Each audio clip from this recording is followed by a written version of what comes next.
I was working at BB&T. I was at work. My husband called me, and he said that there was a detective at our house in Cary and that I needed to come home right away. And I, of course, started asking questions, and he said he couldn't answer anything, that they needed to talk with me in person. And I had the gut feeling that it was one of my boys. I didn't know which one, but I felt that it was. And I remember everything about going down the escalator. I remember who stopped me and spoke to me on the way out. I didn't say anything to them because I just didn't want to make it real that something was really wrong.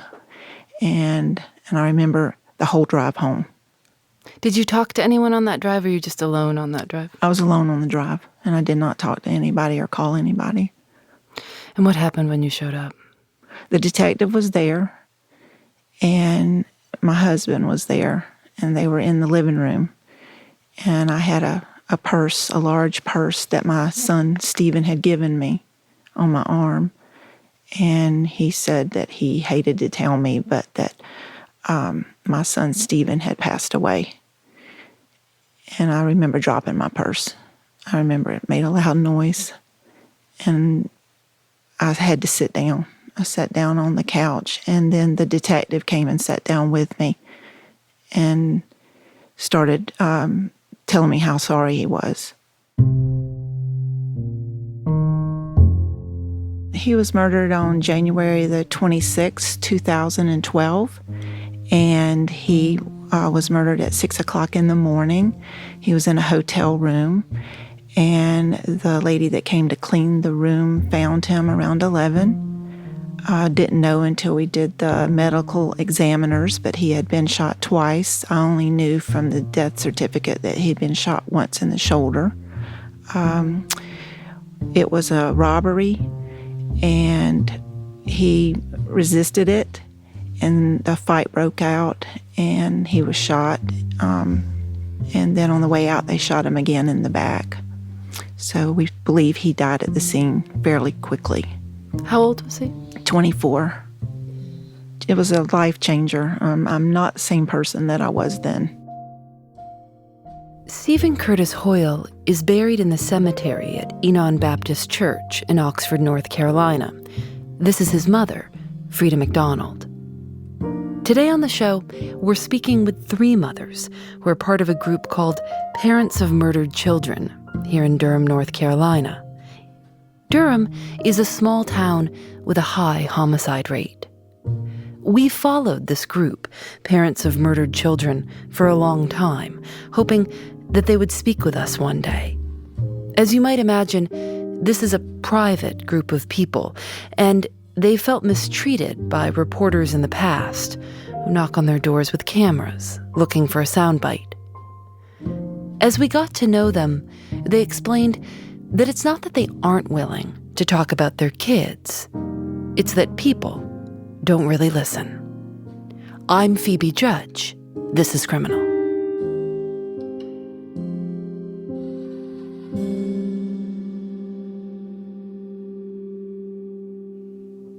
He was a nerd. He was a nerd.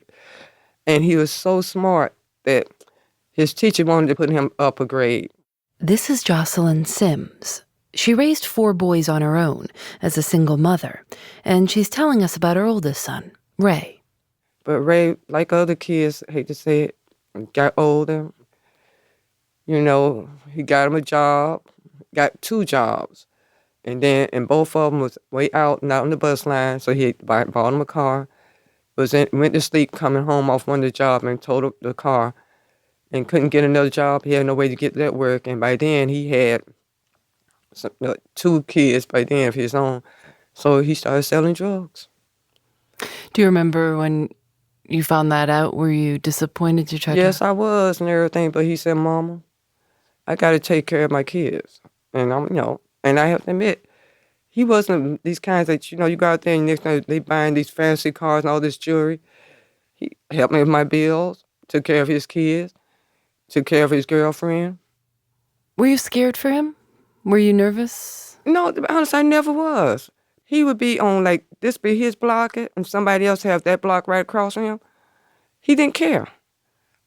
everybody I talked to in the area where he did his stuff, even the old people said he was so respectful. So if they saw him, if he saw them for a bag or something, he tried to help them take the stuff to the house. And so he wouldn't argue with nobody, on the other corner and stuff. He did his thing, went home, took care of his kids, make sure they did the homework, played games with them and stuff like that.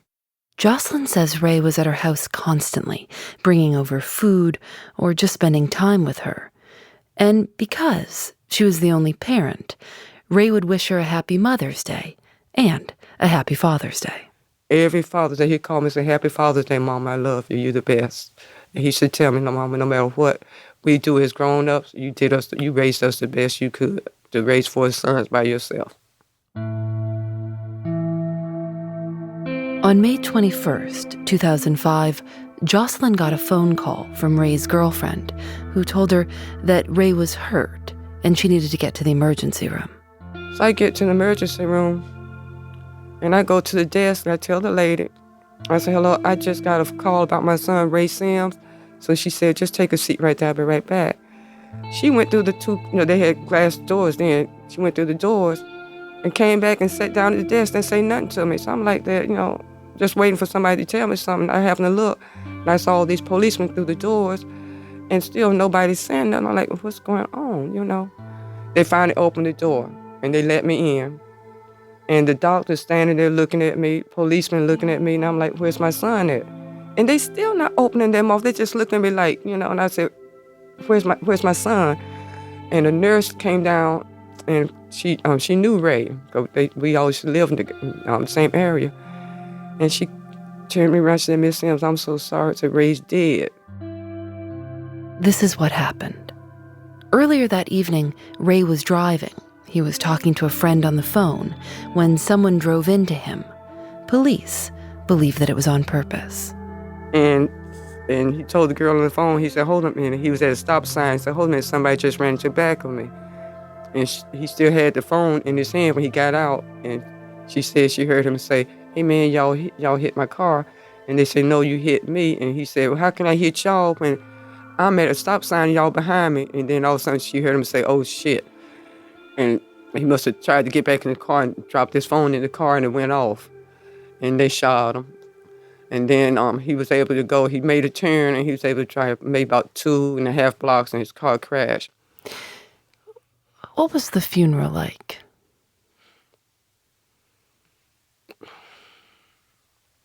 Full. He was popular. Yes, it was. He had more women in there than me.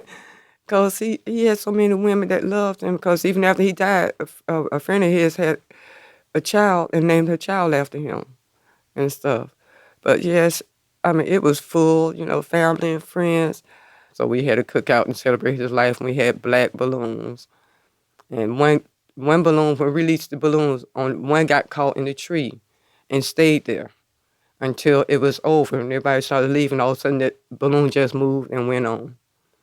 And it made me feel like he was saying that, "I'm still here, Mom," Jocelyn had so many people around her who loved her and wanted to help, but she says it didn't matter. She still felt alone. She found herself retreating, stopped going out, stopped seeing friends. All I wanted to do was talk about my son. And then I felt like they didn't want to hear that every time I came over, so I just stopped coming. You weren't branching out. Yeah, I wasn't branching out. And they would call me sometime to say, "Come on, let's go out to dinner. We haven't seen each other for a while." And I said, "Okay."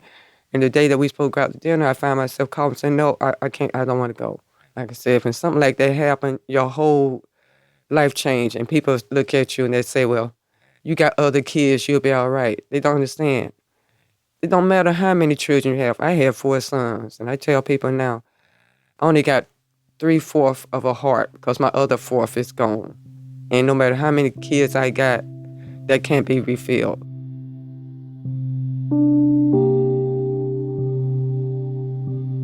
Okay, my name is Carrie Watkins. So when I had daughters, I said I'm gonna name a daughter after me. So I had 4 girls, so I named Carrie after me. And she was funny. She loved music. She always liked to put her hand on the hip, She loved taking pictures. So Carrie was very funny. you know. Carrie Watkins was murdered on Friday, July 18th, 2008. She was 23. She was shot in the chest in a drive-by shooting. She was shot in the chest, but it hit her hard. So, like I said, I had to go to the hospital and identify her body. But when I went in there, first time, I passed out.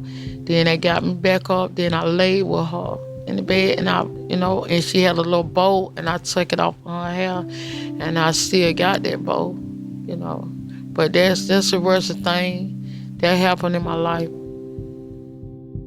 You can pretty much expect every other week for someone in little town of Durham, North Carolina, to be killed. This is Marcia Owen. She's organized vigils and prayer meetings for victims of homicide, and over the years has become close with Frida, Carrie, and Jocelyn. Parents of Murdered Children has chapters all over the country. It was started in 1978 by a couple who'd lost their 19-year-old daughter. 2 months after their daughter's murder, the mother contacted a priest who put her in touch with 3 other parents whose children had been killed. The couple invited the other parents to come to their house. So it started with 5 parents in a house in Cincinnati and spread around the country.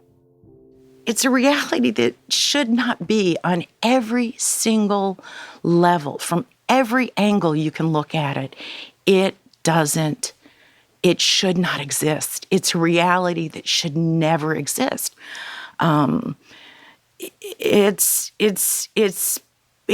It's so unreasonable.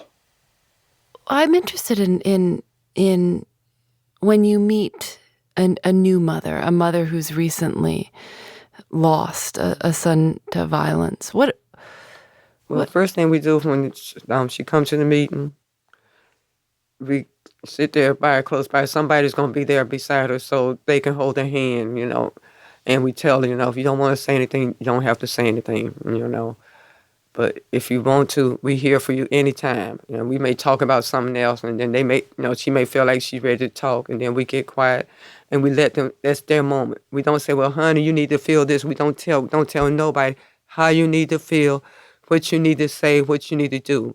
It's up to them to say what they want to say, when they want to say it, and how they want to say it. Because, I may say something that somebody else who had a child murdered disagree with. And because I had some that say something I disagree with, I'm not going to turn and say, "Oh, you had no right to say that," because I don't agree. What is it like talking to other mothers who've experienced violence like this? Are there common things that all of you... Yeah, there's common stuff. Like you said, we all lost a child through violence, but it may affect us different, because we all are different ourselves. But the one connection we do have is that our child was murdered. So that gives us the connection so where we can talk to each other. And like we said, we there for each other. I got one right now that when I'm down, I call her just like that. And she called me, and we talk on the phone just about every day. And there's another one say, hey, that we go check on and stuff. And that's what we're there for. We let each other know, say, look, I don't care if it's 2, 3, or 4 o'clock in the morning. You need to call me. You want to cry on the phone, you call and you cry on the phone and stuff. I said, because I can cry right along with you, or I can just hold the phone while you cry, whatever you want to do. And that's what we do for each other. We need that, because nobody else can, no matter how much, I could be married, no matter how much I love my husband, my kids, or whoever, that connection is not there. They want us the way we were. That's what they're comfortable with. They love us, they want us to be okay, and they want us to be as we always were. The people that we've met and have been so happy to get to know because they understand us, they accept us for who we are now. There are so many things that most of us will never understand about losing a child to murder. First off, for many of these mothers, it's not just burying their child that they have to deal with. They also have to deal with police and courtrooms and finding out who was responsible, which can take years. Jocelyn and Carrie have never found out who shot their children. Somebody can just be looking at you, or looking that way, and it look like they're looking at you, and you're thinking, why are they looking at me? Did they kill, or are you the one that killed my son? Or do you know who killed my son? And that's what I go through, every time somebody even look at me or whatever, or if I'm going in the store somewhere and I be looking, I be saying, I wonder did he kill him? And then I also think about how many more people have he killed. I wanted to address the court when it was the one that he knew. Frida does know who killed her son. I wanted to say something to him, and I wasn't really sure what on earth I could say, but I just winged it. I didn't write anything down. I just stood up and addressed the court, and I remember it very well. And I would tell anybody, if you have an impact statement, please put it together and please present it, because you can't go back and do that. So it's important, if you feel at all like you want to, that you go ahead and do it. And I do remember saying that I wish that heaven had visited ours, that I would, the thought of never being able to visit him again was overwhelming. And I wanted to leave the courtroom with something positive. That just seemed really important to me at the time. And my son had written a really very short poem that I had found after he died when I was going through his clothes. And so I recited that to the offender. And I've always been glad that I did. Can I say that poem? Please. What's done is done. What's here is now. So make the best out of the worst and strive to make the best better. Love, Stephen Curtis Hoyle. That must have been quite a striking thing for the courtroom to hear. The judge walked out. He had to take a minute. Did you look at the man in the eyes as you were... I did. Did he look back at you? He cried. Have you written to him since or had any contact? No. He wrote me once. I haven't been able to write back. I've never been ready to do that, and it's been 6 years. So it's very complicated. Yeah, absolutely. It's very complicated. And I think homicide opens the door to a lot of these kinds of struggles, because I can't tell you how many times I've been asked, have you forgiven him? And so it becomes about me making another decision in my heart and my mind. And that's complicated, very complicated.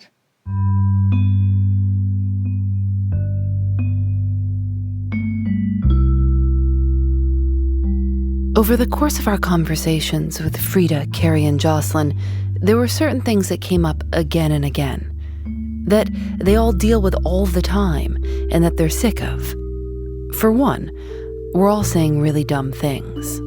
Well, you got other kids, or God meant for that to happen, or God knew what was best. He wanted your son with him, and we even have a preacher.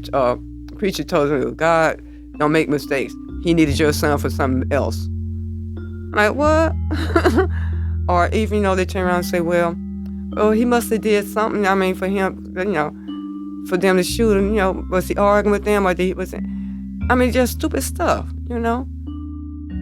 I think the idea that a lot of people start looking at the victim themselves and saying something about, well, what was he doing in that hotel room? Trying to find a way for it not to be something that could happen in their back door.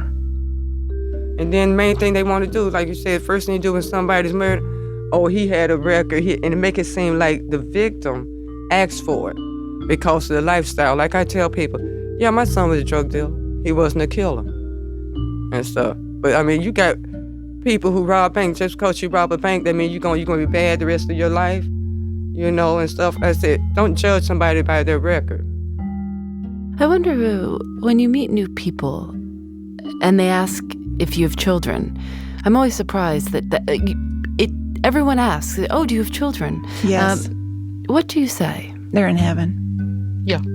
I always say, sometimes I say I got four girls. I still say I got 4 girls. You include Carrie in that? I say I got 4 girls. And then if somebody say, Carrie, I said she in heaven. And I always wear their names, and I have their pictures in a locket. And so I say, well, this is Stephen and Michael. And so I try to take out the uncomfortable part of it because I always recognize that I make the other person uncomfortable. A burden that you don't want to put on anyone else. No, absolutely don't. It makes them very uncomfortable. What do you want us to know, those who might be scared to meet someone who lost a child? How do you wish we spoke about it or handled it? Remember them. Saying their name it's always in our mind. We're always thinking about them.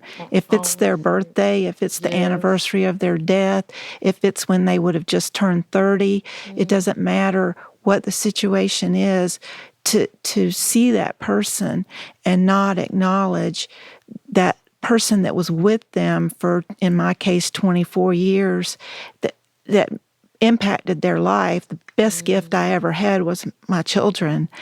And not to say, I think about you, and I remember the time that you and Stephen and I went down to the lake to not talk about that anymore.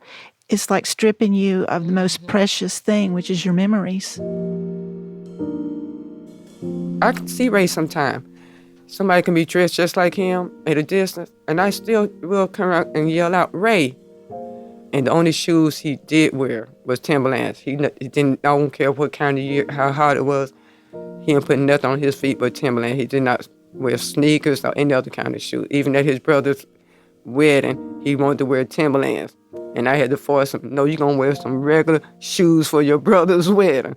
But my brother said I can wear them, I can get some black ones. You ain't getting no black Timberlands, you're going to wear regular shoes and stuff. And I was just glad that he lived to be in his brother's wedding, because his baby brother had gotten married. And he was so proud of him and stuff, Carrie was funny, and she'd always get in the mirror when she put on her clothes, because she was a pretty girl, and she would put on her clothes, and she'd put her hand on her hip. So I said, you got it, girl. So I got a lot of memory. I would tell her she was funny. You could be sad at what going through. She'll make you laugh. Stephen was, he was very compassionate. He really loved his friends. He loved me. I don't know that anybody has ever loved me the way Stephen has.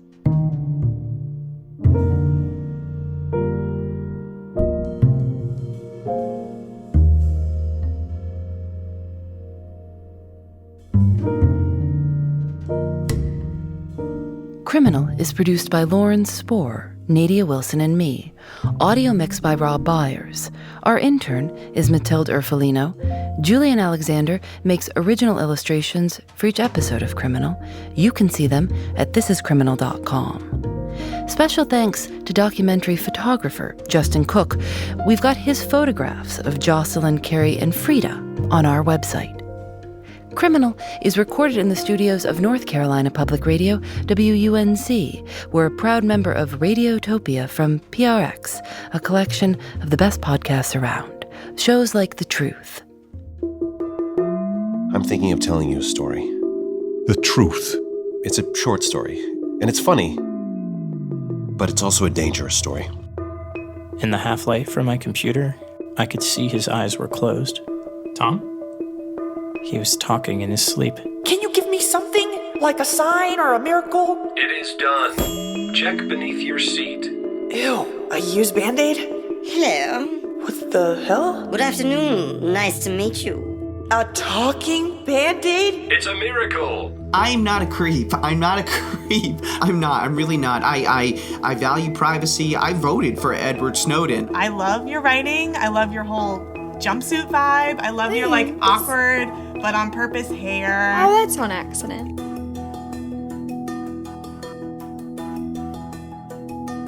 Do you ever wonder why we're here? That's not for us to decide. Yeah, you're right.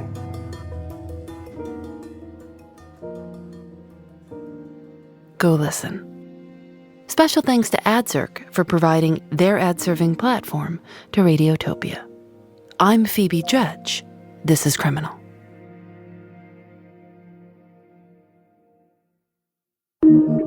Radiotopia.